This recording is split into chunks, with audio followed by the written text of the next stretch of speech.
Hello, everyone, and welcome back to your subject, Environmental Management.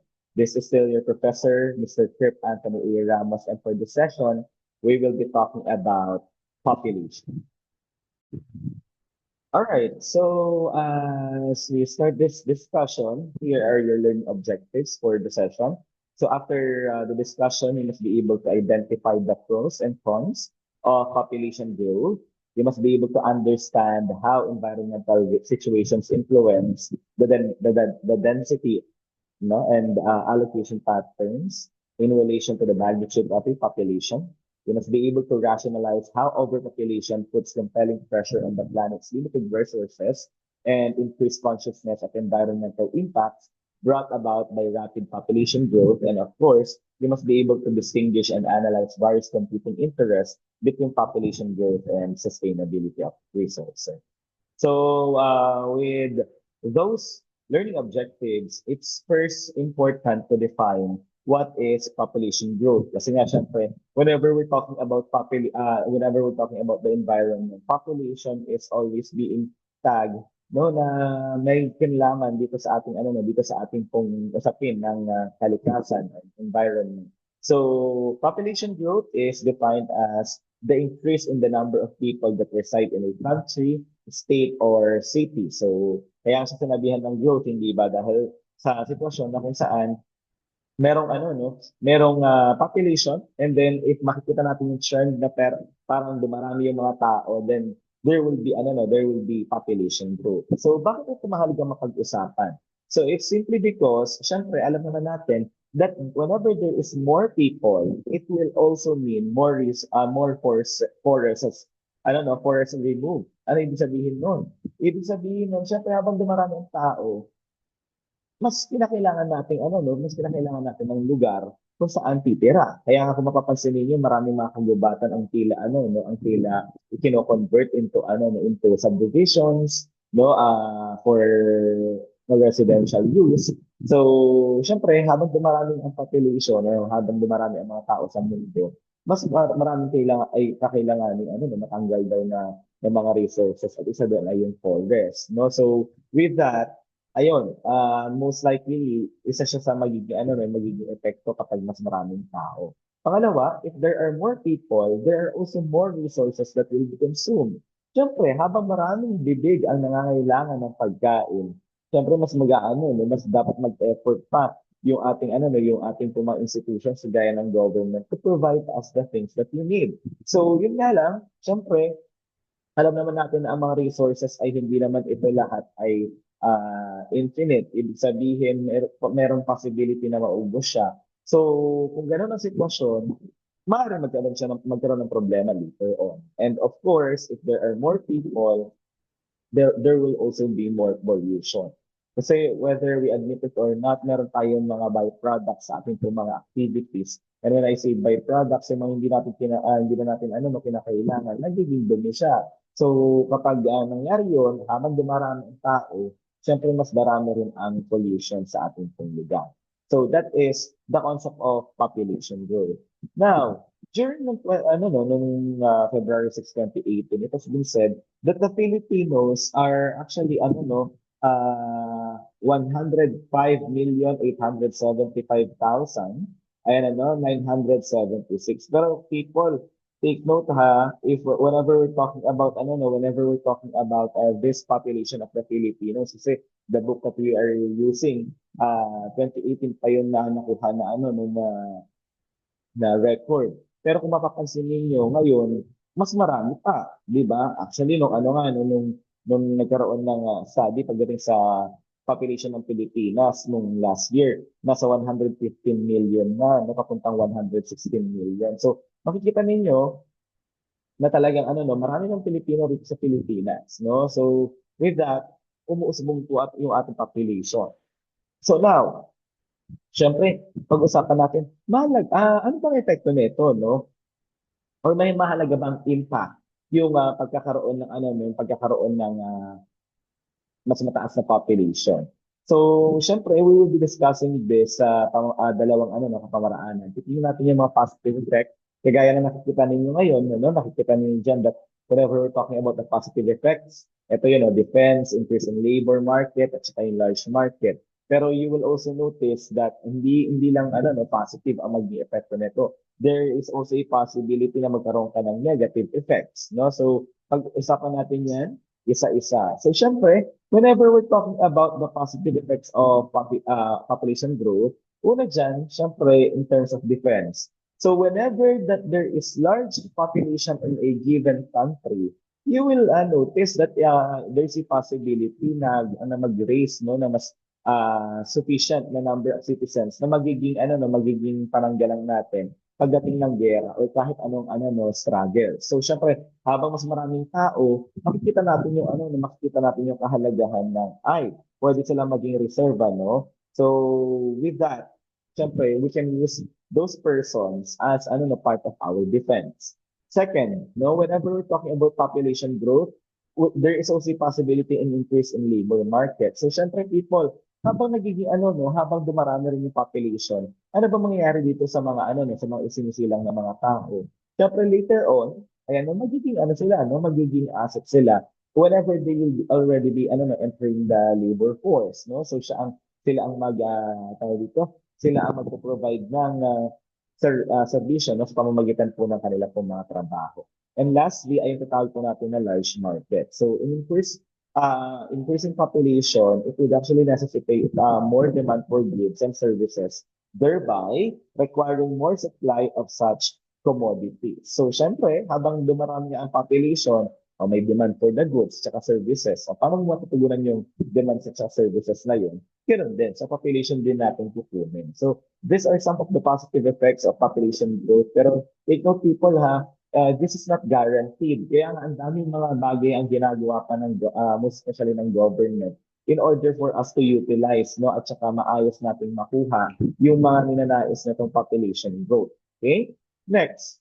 Syempre no if there is as mentioned kanina if there are positive effects there will also be negative effects no syempre meron tayong caveat dyan or warning. So whenever we're talking about the negative effects of population growth, ito daw po siya, no? Poverty, unemployment, and underutilization of labor, social problems, decrease in the standard of living, increase in government expenses, shortage of food, and of course, difficulty in educating the children. So now, people, whenever we're talking about poverty, kasi syempre, people, alam naman natin that habang lumalaki yung population, no, it would also, there's a possibility that it would trigger more problems, no, most especially in with regards to scarcity. Ano ibig sabihin ng scarcity? Yung kakulangan. So, sir, bakit mo nasasabi na ano no, there might be a possibility na mag-trigger ito ng mas maraming problema? Hindi ba ngayon, kung meron nga tayong pinag-aagawan ng mga ano no, ng mga resources, nag-aaway-away na tayo sa pagkain pa lang. Hindi ba? Sa space pa lang, makikita ninyo na tila ano no, na talagang inevitable na mag-away. Kasi nga, siyempre, meron tayong pangangailangan. At yung mga pangangailangan na ito, pag hindi tayo mapagbibigyan lahat, no, most probably, anong eksena nun? Ang eksena nun ay magkakaroon tayo ng ano, ng problem sa isa't isa. No? At kahit pag nagkaroon tayo ng problem sa isa't isa, may mga taong hindi siguro makakuha ng resources. At that can lead to poverty. Of course, unemployment and underutilization of labor. Sir, sabi mo kanina, ano no, isa sa possible na ano no na positive effect ng population growth ay ito no itong usapin ng pagkakaroon ng ano no ng maayos na labor market, na pag-expand ng labor market. Pero bakit sir sinasabi ngayon na merong unemployment and underutilization of labor, no? So it's simply because syempre people hindi na kala na sinabi ko kanina, hindi naman guaranteed Hindi naman guaranteed na ang magiging eksena natin doon ay makakakuha silang trabaho. It will always vary no, sa situation. So kung halimbawa, may mga tao na hindi nakapag ano no, hindi nakapag ah, gawa or nakaranas ng ano no ng trainings on certain capabilities at saka competencies. Maaari rin hindi sila ma-employ. So there might be or an unemployment at saka underutilization of labor. Social problems kagaya ng bribery, human rights violation, prostitution, and armed robbery are some also problems that can be caused by your overpopulation. Kasi nga, Gaya nga ng sinasabi natin, there's a scarcity ng ating pong mga resources. Also, there is a decrease in the standard of living.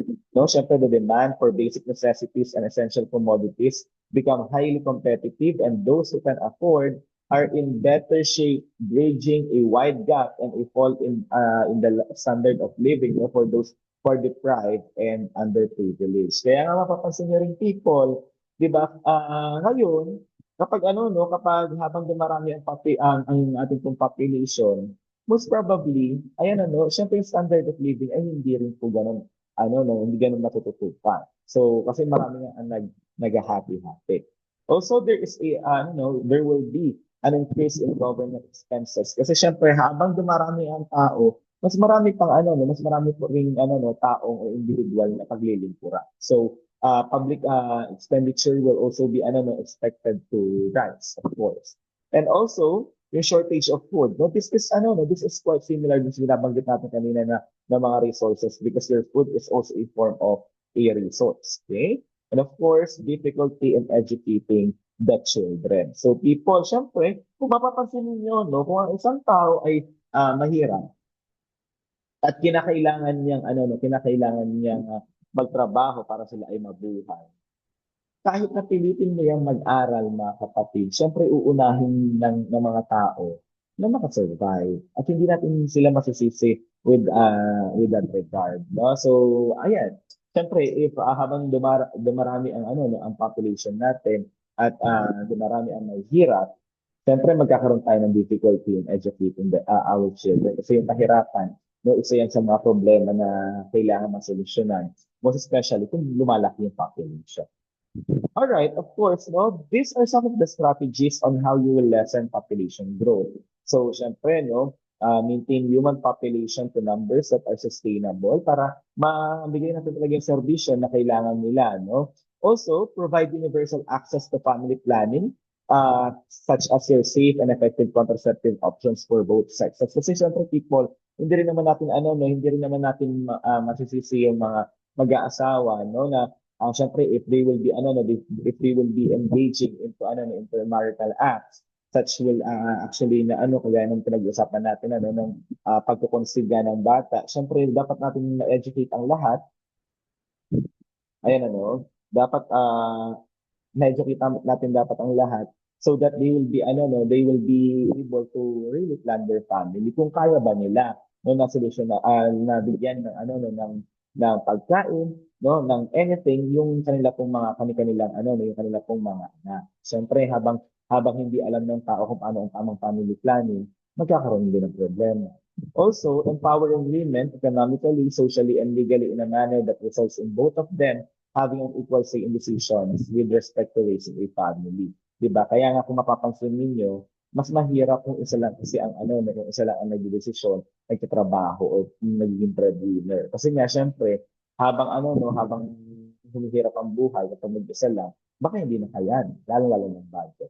Of course, offer age-appropriate sexuality education for all students para para sa mga susunod na panahon, hindi na natin ito maging problema.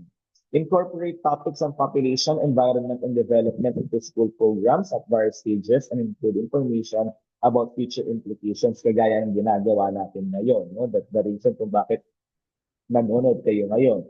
So with this, napakahalaga nun para ma-realize natin ano talaga ang dapat natin gawin para sa ating komunidad. Persuade leaders to entrust to stabilizing population growth through the exercise of human rights and human development. Reforming tax laws such as their subsidies for families with less number of children para mahikayat na rin yung mga tao na control yung population. Kung sakali man na yung bansa na pinag-usapan natin ay kailangan talagang mag-control. And of course, yun nga, yung family planning na tinatawag po natin. Okay, so syempre people, pag-uusapan natin yung yung population growth, meron actually sikat na proponent na na nagsasabi about economy, most especially in terms of population and your food supply. At yan si Thomas Robert Malthus. He argued that the number of people always increases faster than the food supplies and that eventually the world would be unable to feed its people. So Ayan nga po, no? Sabi daw that when that point is reached, nature would impose her own checks on further growth in the form of diseases, famines, and wants. Kaya nga habang maaga, kailangan, siyempre, mabigyan natin ng solusyon yung ano no yung problema natin sa ganito at saka kailangan nating maset ano ba yung sustainable na population para po sa ating lugar. Okay? And of course, these are your cycles of overpopulation. So if there is poverty and too many people, you can expect that there will be low standard of living, there will be overcrowding, there will be hunger and malnutrition, and of course, depletion of natural resources. At hindi na natin ito makokontrol kung sakaling ngayon pa lang ay hindi natin gagawin sustainable. Of course, yung ating pong population. Okay? Sige po. All right. So with that, do you have any questions or clarifications about our lesson? So kung meron po, please do not hesitate to leave a comment sa baba. And of course, you may also reach me out through my socials, no? So that you will be able to, ano, no, you will be able to ask such thing. Okay? And that's it for our discussion about environmental management on population. No? So, and I will also grab this opportunity to thank everyone for attending our session. And I hope to see you all again on the succeeding ones. Thank you very much, everyone.